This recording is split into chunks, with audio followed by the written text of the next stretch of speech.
Javier Fernández, ¿cómo está? Buenas tardes. Buenas tardes. Lo saluda Nadia desde Canal 3 de Las Heras, más que nada para conocer un poco cuál es la situación actual que se está viviendo con el gremio docente en Río Gallegos.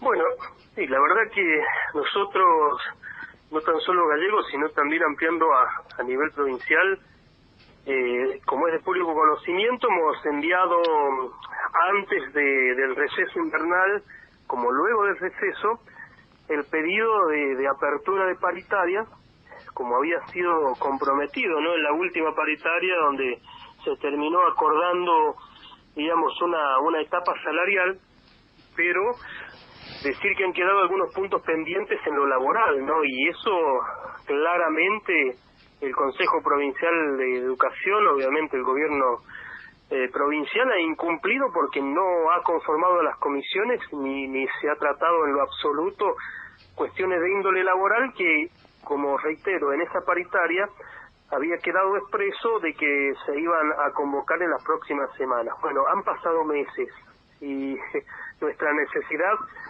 imperiosa es tratar de solucionar estas cuestiones laborales, las condiciones edilicias, ¿no?, que si bien no nos corresponden como sindicato, como trabajadores de la educación, la verdad que lo que debemos advertir a la sociedad que en muchas escuelas de nuestra provincia, digamos, hay serio riesgo de que no tan solo le pasen digamos algún accidente como ya ha pasado acá en Río Gallegos a nuestros alumnos, sino también obviamente al docente como trabajador, ¿no? Entonces es preocupante el estado de edilicio en toda la provincia y sobre todo más aún agravado en cada vez que uno se aleja de la capital provincial, ¿no? Bien, se realizó un congreso docente en Río Gallegos. ¿Cómo fue la participación del resto de los docentes de la provincia?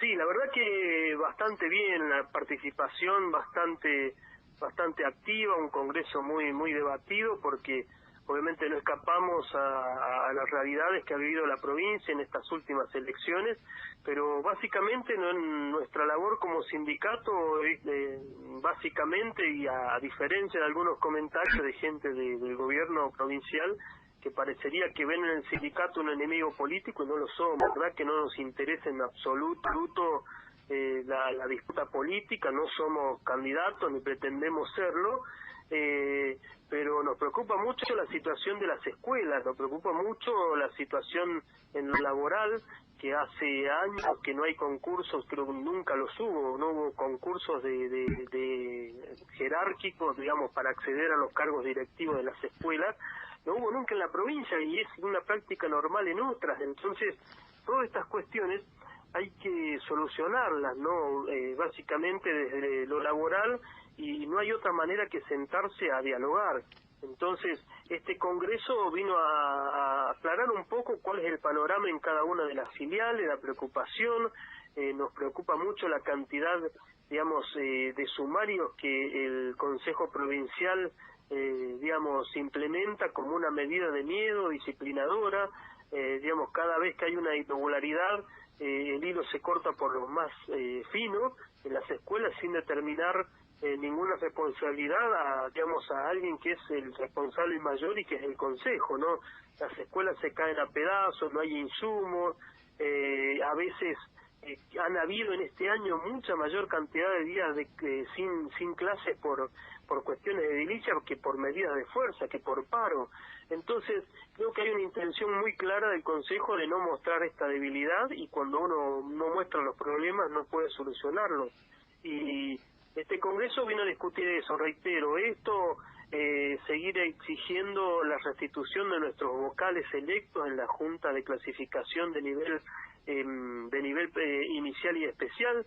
Nuestros vocales han sido separados, son ellos los que digamos, resguardan toda la integridad de los legajos de cada uno de los docentes de la provincia, y que hoy están intervenidos, ¿no? Intervenidos por haber denunciado irregularidades que han cometido los vocales del Ejecutivo, ¿no? Con situaciones que están muy claras y descritas en cada una de las actas que hemos denunciado oportunamente a una justicia que, bueno, aparentemente a veces tiene una rapidez bastante marcada cuando se trata de procesar compañeros, trabajadores, pero no cuando hay situaciones concretas como esta.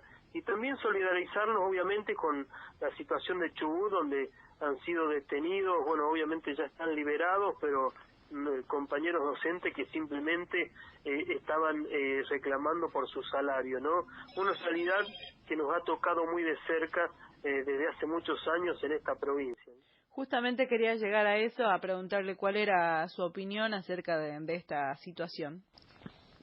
Sí, con respecto a lo que está sucediendo en Chubut, la verdad que a veces es lamentable, ¿no? Es lamentable que uno tenga que estar reclamando por su salario, que simplemente te paguen, que cumplan con lo que debe cumplir el Estado, que es el rol de garantizar la educación. Y la educación no se garantiza solamente abriendo las puertas de una escuela y que adentro pase lo que sea, ¿no?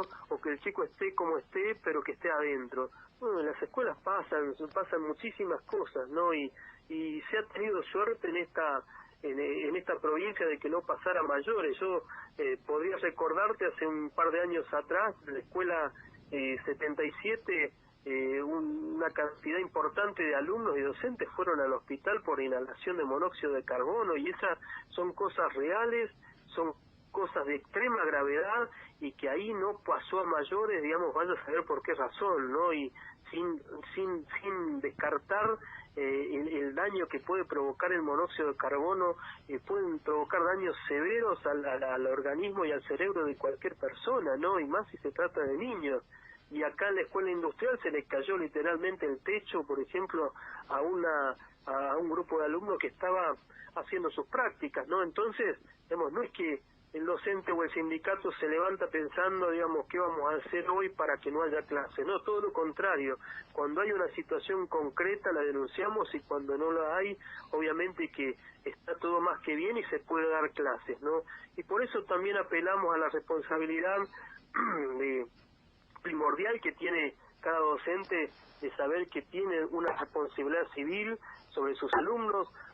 Si es que el directivo, digamos, en algunos casos, por presionado por las autoridades, decide no suspender las clases, quizás el directivo a su vez por un supervisor, que a veces se han vuelto muy funcionales al gobierno de turno, evitar que haya clases a toda costa. Y no, el docente tiene esa responsabilidad primaria de denunciar que algo está pasando, y algo puede pasar si es que no están las medidas de seguridad garantizadas en una escuela, ¿no? Y eso es concretamente una responsabilidad que le cabe al docente. Nosotros de igual manera, hace 3 años y medio que veníamos cobrando de manera desdoblada, volviendo al tema de Chubut, como estos compañeros que simplemente están pidiendo que se les pague. Mínimamente lo que podemos hacer es solidarizarnos y obviamente acompañarlos como lo estamos haciendo, más allá de la distancia, sino también colaborando con los demás, ¿no? Nos parece importante, digamos, revalorizar la carrera docente, digamos, el rol que tiene el docente y la importancia que debiera tener, digamos, que la tiene en otros países que tienen una mirada muy distinta de la educación, no mirándolos como enemigos. Javier, desde el gremio docente, de ahora en más, ¿cuáles son las medidas a tomar? Nosotros nos hemos declarado en alerta de movilización. Vamos a esperar el llamado a paritarias concreto, bueno, y seguir insistiendo en esto, ¿no? En la apertura del diálogo. Nosotros entendemos que hay intereses, digamos, políticos partidarios, que hay elecciones en octubre, que se juega un montón de cosas, pero si el Estado realmente le importa la educación, creo que debe dejar de lado un poco esto y atender los problemas que son puntuales y concretos. No se lo está diciendo el gremio ni alguien en particular.